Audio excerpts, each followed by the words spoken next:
retired naturalist, Russell Core, and he's summoned to this remote village in the outskirts of Alaska, and by a young mother, played by Riley, and her son was presumably taken by wolves. It's happened before in the village, and her son is missing, and Core is on a mission to help her and possibly find the wolf that took her son.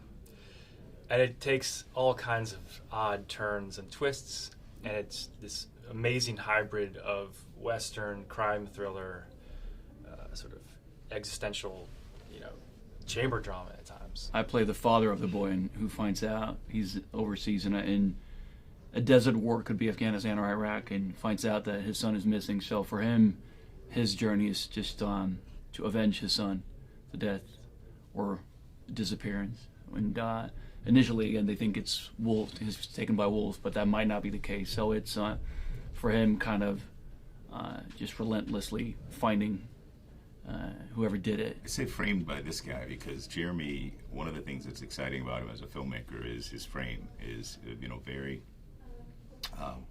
specific and thoughtful and composed, and he had a lot of paint and canvas to play with in this film, and renders it beautifully. And I've seen so many movies, and one of my biggest fears going into this was being one of those movies that didn't sell the snow, didn't sell the cold.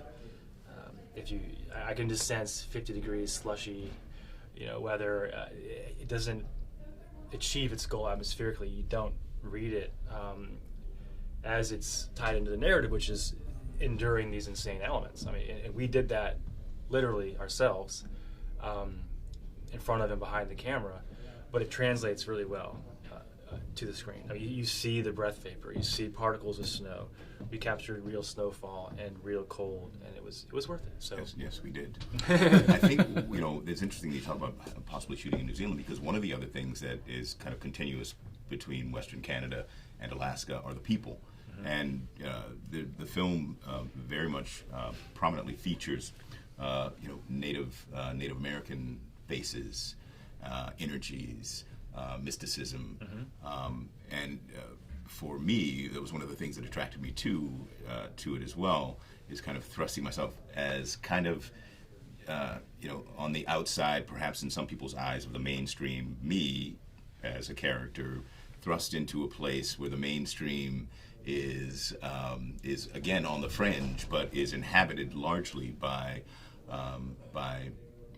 indigenous folks, and so that was an interesting landscape in which to play. And so odd that New Zealand has its own indigenous population, but it's a different one than Northern America in terms of Alaska and Western Canada. I don't want to say what, or steer people or tell them what to get, hopefully take out of it, but I think there's a line in the book that I love, and I think that kind of sums up the movie in a way, and it's that the dead don't haunt the living haunt themselves. And